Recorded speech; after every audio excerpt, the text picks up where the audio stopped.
Atenção, Deus não está no controle de nada. Olha só o que diz lá no versículo, entre os versículos 26 e 28 do primeiro capítulo do primeiro livro da Bíblia.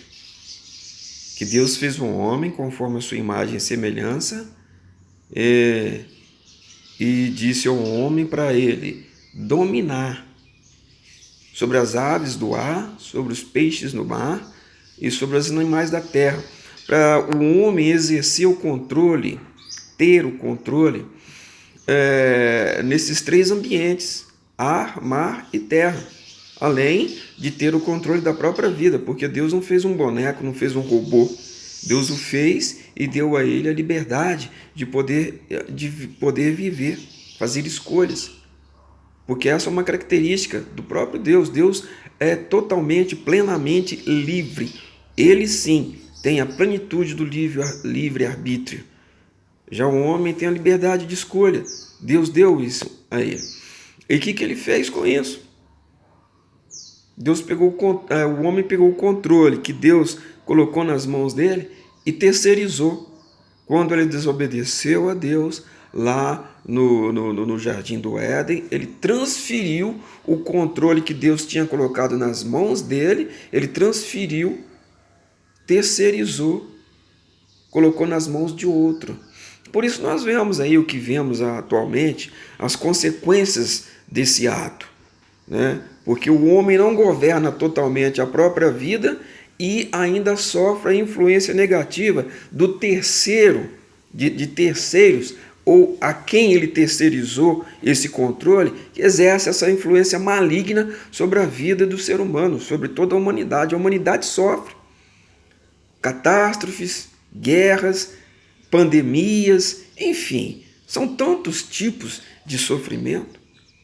E por quê? Porque Deus não está no controle, nem o homem completamente está no controle, porque ele terceirizou o controle. Aliás, há uma parte na Bíblia que diz que o mundo jaz no maligno. Imagina, se Deus estivesse no controle, o mundo jazeria no maligno? Presta atenção, raciocine aí. Evidentemente que não.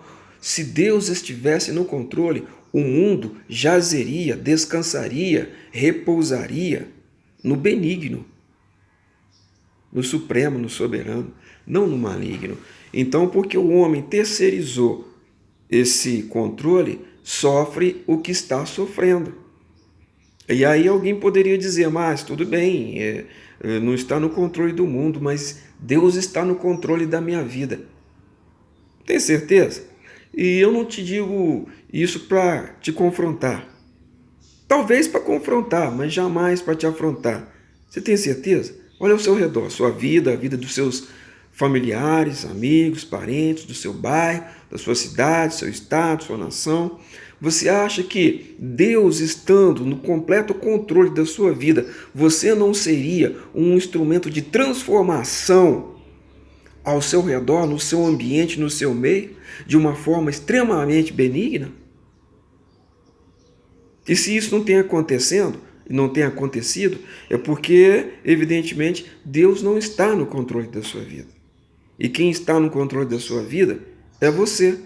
Talvez não de uma forma plena, porque, como já dissemos, esse controle foi terceirizado e o mundo jaz no maligno. Por isso o homem sofre da influência maligna do diabo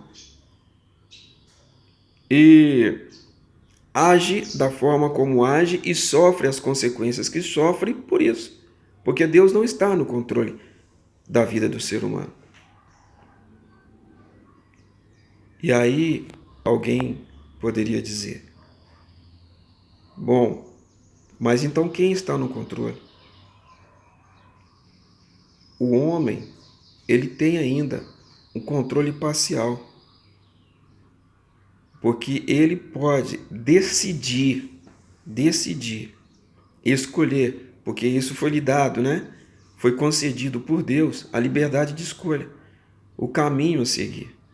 E Jesus declarou lá no Evangelho de João, eu sou o caminho, a verdade e a vida. Então ele tem essa liberdade de escolha, para que ele não se afunde completamente no mundo que jaz no maligno, ele tenha a opção de poder trilhar o caminho que é Jesus.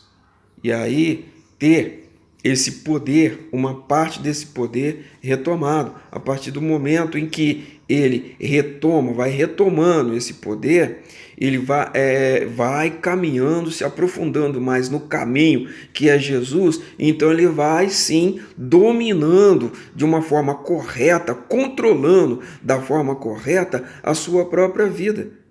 Porque uma vez que Deus colocou o controle, deu o controle da vida do ser humano para o ser humano, então é o ser humano quem vai dar conta, é quem tem que controlar, se dominar e se direcionar sempre pelo melhor caminho ou pelo único caminho que conduz ao Pai. Então, dessa forma, nós podemos entender o seguinte: eu posso retomar o controle a partir do momento que eu entendo que Jesus é o caminho e que o que ele fez lá no Calvário me devolve o controle que Deus um dia colocou nas minhas mãos. Porque se pela desobediência de um lá no Jardim do Éden o controle foi terceirizado, pela obediência de outro lá no Calvário, o controle foi devolvido ao homem. Devolvido ao homem. Então nós podemos novamente, a partir do momento de uma submissão, de uma vida, de uma entrega plena a Jesus no caminho, nós podemos tomar o controle novamente da nossa vida e nos direcionar nesse caminho, firmando sempre nesse caminho que nos conduz ao Pai. Veja bem, se Deus estivesse no controle, o mundo não estaria da forma como está. A sua vida não estaria da forma como está. E se está da forma como está o mundo, a sua vida, a humanidade, enfim, tudo do jeito que está, é porque Deus não está no controle. Embora ele tenha o controle de tudo. Até porque se ele não estivesse, mas se ele não tivesse o controle de tudo, nós estaríamos completamente nas mãos daquele a quem nós terceirizamos o controle da nossa vida. E porque nós não estamos plenamente, totalmente, absolutamente nas mãos daquele a quem nós terceirizamos o poder, o controle? Porque Deus, ele tem o controle.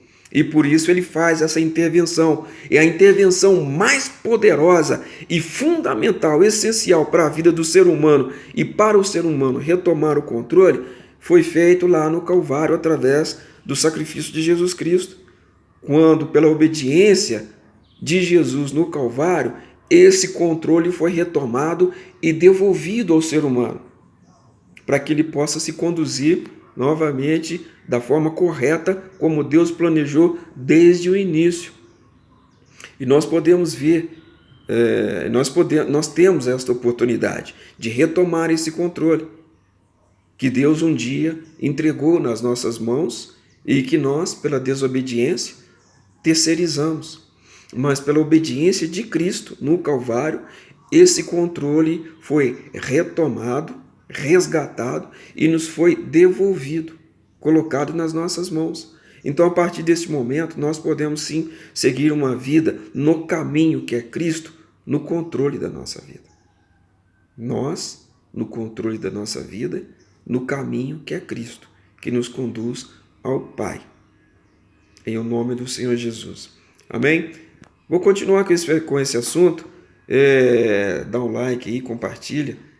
Ou dá o dislike se você também não concorda. Mas compartilha, comenta para o canal crescer. Se você quiser ajudar também no momento aí, solicitando inscrições, né, para o canal, isso é importante. Tá bom? Mas nós vamos continuar esse assunto. E eu te vejo então, a gente se vê no próximo vídeo, tá bom? Um grande abraço e que o Espírito Santo de Deus continue te esclarecendo. Em nome do Senhor Jesus. Amém?